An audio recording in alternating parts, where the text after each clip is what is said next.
Hi and welcome back to Cut the Craggle. In this video, we're going to be looking at something which some of you may have noticed yourselves recently, and that's the inclusion of desirable minifigures in otherwise weak sets. This particularly seems to happen more often with licensed themes, where I sometimes feel LEGO take for granted that fans will buy a set just to get a cool minifig of their favourite character, regardless of how decent or worthwhile the rest of the set is. So without any further ado, here are my top 10 worst LEGO sets with great minifigures. Number 10. SpiderMan Bike Rescue. I don't know why LEGO keep on making Spidey sets like this. He's not known for his wide array of spider-themed vehicles, but LEGO must think he has a garage to rival the Batcave. This time they've lumbered Peter Parker with this unexciting motorcycle which wouldn't look out of place in a junior set. This side build is alright enough, but with just 2 superheroes and 1 baddie, who exactly are they supposed to be rescuing? The great minifigs in this set are the new Spidey minifig with dual molded legs, an excellently detailed new Carnage minifig, and of course, Miles Morales. What irritates me the most is that this wave of LEGO Spidey was the closest we got to any sets based on Into the Spider-Verse. It's a real head scratcher why LEGO didn't produce a whole line based on that movie, because it could have been amazing. They could have made a big fig of Kingpin, had a minifig of older Peter Parker in his sweatpants, not to mention how cool would it have been to get a minifig of Spider-Man Noir, or a mech build for Penny Parker. Instead, all we got was this for Miles, and a Venom mech set if you wanted to get a Spider-Gwen minifig. Number 9. The Call of Owls is one of my favourite Batman stories of recent years. It's a dark, gritty, and often brutal comic. So imagine my surprise when LEGO announced they were making a set based on it. The Talon are the Call of Owls' army of undead assassins. They're determined to kill Batman, and they came pretty close after locking him in a maze and drugging and torturing him continuously for over a week. Sounds perfect for a toy company primarily aimed at 6 to 11 year olds, right? Well, in what I can only assume was an effort to balance out the hard-hitting source material, LEGO decided to include Ace the Bat-Hound in this set. And to help Batman take on these deadliest of foes, they gave him a tricycle. The minifigs in this set are actually pretty excellent and accurate to the comics. The 2 Talon look brilliant, and even the Batman minifig, if you remove his generic armor piece, has some amazingly detailed printing on his torso, which looks just like the Bat Thrasher suit he eventually uses to fight back against the Talon. The problem is, the Bat Thrasher is a mechanized suit of armor that towers over a normal person. Here it's just another Bat costume. Ace the Bat-Hound is a decent enough fig, but he's so at odds with what's going on here. And the tricycle doesn't even have any built-in play features besides a twin stud shooter on one side. It would have been so much better if they had just left Ace for another set, included maybe another Talon, and made the main build be a brick-built Bat Thrasher mech. Number 8. Black Panther Rhino Face-Off by the Mine. You know, as opposed to the Rhino Face-Off by the Delicatessen. I feel like it should have just been Black Panther Rhino Face-Off, but they had to justify why there was such a pathetic side build in this set. I mean, what is that? The vibranium mine in the movie is this intricate, winding system that sweeps through the catacombs beneath Wakanda. Whilst I don't expect them to try and make a full-scale replica, all they've done here is give you a single, straight track piece from the roller coaster system and a little cart for you to push back and forth a couple of inches, if that. Even the armoured Rhino is disappointing once you realise it relies heavily on stickers. I mean, without the stickers on its face, would it even be recognisable? Once again, the minifigs included here are frustratingly compelling. You get both T'Challa in his upgraded Black Panther suit, and Killmonger in his Black Panther getup. Number 7. After blessing us with some excellent sets for the first Guardians movie, LEGO really dropped the ball with Volume 2. The Ravager attack in particular wastes what has got to be one of my favourite sequences. This ship really feels like little to no effort was put into designing this. This style of ship is supposed to be the same model as the Monano, so it's ridiculously undersized. The side build also feels like it was thrown together in 5 seconds by someone who couldn't care less if they tried. Annoyingly, this set was the only way to get a Mantis figure, despite her not even being in this part of the movie. The Taserface and Rocket minifigs were great too. This would have been such a better set if they had scrapped the Ravager ship and just created a little scene build with some built-in play features to recreate the various booby traps Rocket lays for the Ravagers in the movie. Number 6. This is probably the oldest set on this list, releasing back in 2012. It also might be the most controversial, as I know this was quite a popular set when it first came out. But honestly, I really don't like it. Palpatine's office is okay enough, but then the rest all looks very disjointed and basic.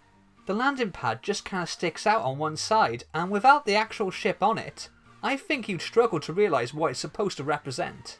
This set comes with a whopping 6 minifigures, all of which are accurate and appropriate to the scene. Palpatine has to be the standout, with some great torso printing, but you also get a trio of fan favourite Jedi like Kit Fisto, as well as Mace Windu and Anakin Skywalker. Number 5. Like my previous choice, I'm sure this set has its fair share of fans, but for me, it's an absolute mess. I get that this set is based on what appeared in the movie, but it just looks way too busy and cluttered, and has a massive amount of stickers for what is essentially one giant vehicle.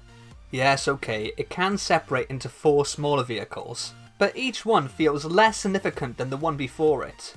This is definitely meant to be a playset rather than a display piece, which is fair enough, until you realise it costs a staggering $139.99 here in the UK. This set comes with 8 minifigures, and whilst the first 3 are nothing new, the rest are all pretty awesome.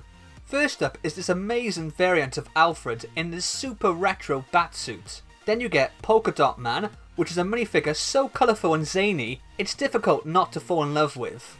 The Wicked Witch minifigure is the same one that came in the Dimensions pack, but here she has 2 of her flying monkeys, which include a brand new and unique head mould. So far, these minifigures have remained exclusive to this expensive set, so if you want to collect all the Wizard of Oz minifigs, you're going to have to fork out a lot just to get these 2 hench monkeys. Number 4. Iron Man 3, honestly this whole theme was just a joke. Each set being more lazy and inaccurate than the last. I picked this one because for the longest time it was the only way to get a War Machine minifigure, which is particularly odd seeing as War Machine was replaced with the Iron Patriot in this movie. War Machine is a fan favourite character, and it was an exciting prospect to get a set with not only him, but Iron Man in his Mark 42 armour. The speedboat build for this set is beyond ugly though. For some reason they went with dark green for the majority of it, and it just doesn't look very appealing. The only real play feature is a detachable cover over the nose where you can hide a minifig. No scene like this exists in the movie. Number 3. Hulk vs Red Hulk. Not only does this set include 2 fantastic minifigs, but it also has 2 great looking big figs as well. All 4 are exclusive to this set, but the builds in this set are just dire. For some reason, somebody thought it would be a good idea to give both Hulk teams a vehicle each. That makes even less sense than giving Spider-Man a vehicle. The Green Hulk team has a quad buggy thing with massive plastic wheels, and for some reason a flagpole, whilst Team Red Hulk are given an oversized tricycle. This set only came with 353 pieces, yet retailed in the UK for $54.99. What? I'm a big fan of She-Hulk, and it still really upsets me that so far this is the only way to get a minifig of her. Number 2. This set is the very definition of disappointing. Last year I was really excited to be getting a new version of the LEGO Mos Eisley Cantina. Then I saw it. The build for this is so basic and cheap looking. You get 3 little 8x8 plates with a small section built on each one, but there's no real structure or substance to any of it. Once again, LEGO felt the need to include a vehicle in this set. Why? Why was this needed? Why couldn't the piece count for this be used to create something resembling an actual cantina? The only play feature in the cantina itself is the ability to tilt Han and Greedo in their seats as if they're dodging blaster fire. But honestly, it just looks like they're falling over. The minifigs in this set are fantastic. You get the upgraded Han minifig, a brand new Greedo, a Stormtrooper with this neat sand design, and of course the bartender. Once again, the price tag on this is frustrating. $49.99 for what is essentially 3 small basic scene builds and a pointless vehicle, elevated by some great looking figs. Number 1. When I think of bad LEGO sets with great minifigures, this is the set that first comes to mind. The Killer Croc Sewer Smash.